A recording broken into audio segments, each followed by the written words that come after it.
Você já se perguntou o que significa verdadeira liberdade? Para muitos, a ausência de limites parece ser a resposta. Mas será que isso não nos leva a confundir liberdade com desrespeito?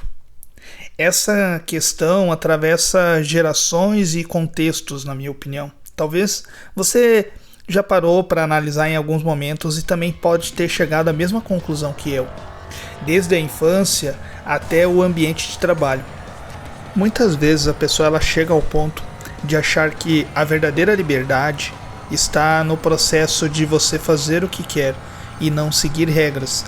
Mas, como eu já mencionei no vídeo passado a respeito sobre se o respeito ele está em crise, hoje eu quero complementar essa ideia juntando sobre um pensador, um filósofo chamado Diógenes. E como o pensamento dele ele pode se encontrar com o tema relacionado de hoje. Diógenes foi um destacado filósofo grego da antiguidade, pertencente à corrente filosófica do cinismo, nascido em 413 a.C. na cidade de Sinop, atual Turquia. Diógenes era filho de um fabricante de moedas. O fato de forjar as moedas levou à prisão de seu pai e o exílio de Diógenes. Por esse motivo, viveu grande parte da sua vida em Atenas. Foi um grande estudioso, no entanto, preferiu se afastar dos bens materiais para atingir a plenitude por meio do conhecimento. Então, para Diógenes, viver o mais simples é viver a plenitude. Ele não pregava a pobreza, mas ele falava que a felicidade ela não estava nos bens materiais. Então, muitos livros de história falam que Diógenes vivia num barril, na rua, e recebia apenas alguns trocados para se alimentar. Então, Diógenes ele tinha mais ou menos esse pensamento, mas ele é conhecido também muito dentro da filosofia do cinismo. Então, vamos conectar agora sobre o cinismo. O que é o verdadeiro cinismo? Primeiramente, eu não quero que vocês tenham a interpretação de que ser cínico é algo ruim. É claro que posteriormente isso teve uma aversão, ou seja, teve várias modificações, e aí quando fala que uma pessoa é cínica, é uma pessoa debochada, é uma pessoa que tenta menosprezar o que a outra pessoa está passando, ou fazendo, ou falando. Então, de certa maneira, a filosofia cínica ela não tem muita relação a isso. É claro que pejorativamente ela foi construída de uma forma diferente. Diógenes desafiou todas as convenções sociais ao escolher uma vida minimalista, guiada pela simplicidade e pelo desapego material. Ele rejeitou normas vazias e hierarquias que serviam apenas a um egoísmo humano. No entanto, sua filosofia não era sobre ignorar limites ou desprezar o coletivo. Diógenes acreditava em viver de forma coerente com a natureza e com seus próprios valores, estabelecendo certos limites pessoais que o ajudavam a alcançar a verdadeira liberdade. Agora pense na educação positiva. Ela surgiu para criar ambientes de respeito mútuo, afastando-se das práticas punitivas, mas quando mal compreendida pode ser confundida com permissividade, como já falamos anteriormente, criando crianças que não reconhecem regras ou limites. Essas crianças crescem, tornam-se adultos e em muitos casos encontram dificuldade em respeitar hierarquias ou colaborar no ambiente de trabalho. Assim como Diógenes vivia sob seus próprios princípios, as crianças e os jovens de hoje também pensam que viver sob seus próprios princípios é uma forma de liberdade. Mas a gente sabe que tudo há um limite. E esses limites eles devem ser claros, que ajude a navegar pelo mundo de forma autônoma, mas entender que é necessário ter a responsabilidade. A ausência de limites não resulta em uma liberdade, mas em caos. E o caos não é o sinônimo do crescimento ou aprendizado. Ele é o terreno fértil para a soberba, para o individualismo que desrespeita o coletivo. Então Diógenes não se rebelava contra os limites da vida. Ele os reconhecia e os utilizava como ferramentas para a liberdade, entende?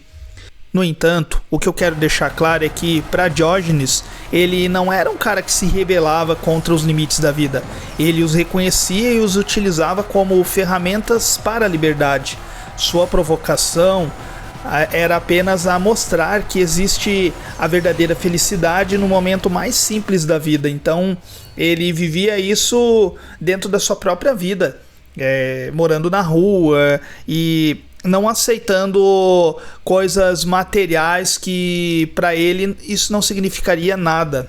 No entanto, é claro que também podemos observar que quando falamos em ser cético, as pessoas acabam entendendo isso como uma soberba e achando que por a pessoa querer ter a sua própria liberdade, ela está pedindo ao mesmo tempo a permissividade. No ambiente de trabalho, ausências de respeito às hierarquias ou normas frequentemente é consequência de uma criação sem limites. Pessoas que confundem questionamento com desrespeito frequentemente acreditam que desafiar regras é o caminho para a liberdade.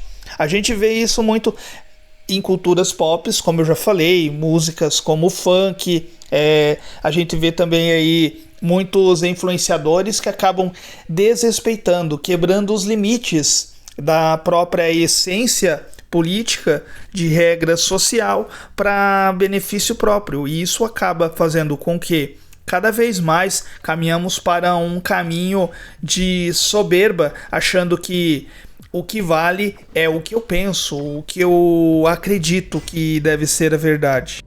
Uma parte da sociedade, principalmente as pessoas mais novas, acabam confundindo o questionamento com desrespeito.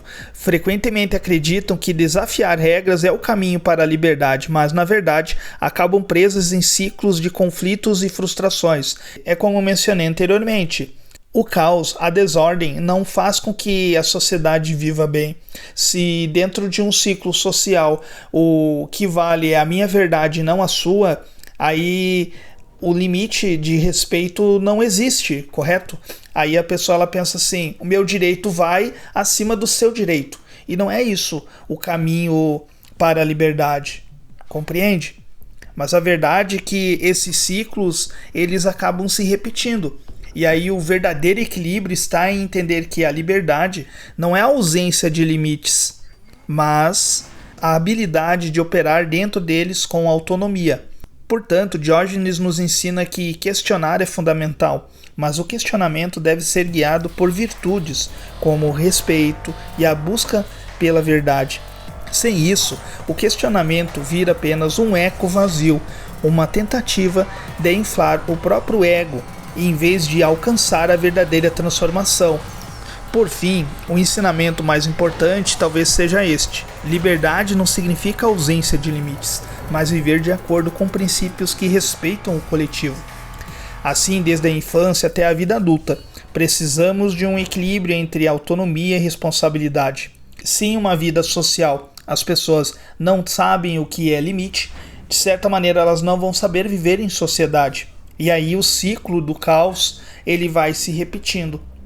E isso independente aonde essa pessoa ou esse grupo de pessoas vão estar. Afinal, como Diógenes nos mostrou, questionar a sociedade não é um sinônimo de desprezar suas estruturas, mas de transformá-las para o melhor. O que você acha sobre esse tema? Você já viu pessoas soberbas? Você já teve contato com pessoas que quebram os limites, que ultrapassam o respeito? Deixa aqui nos comentários, vamos falar sobre isso. Até mais, valeu!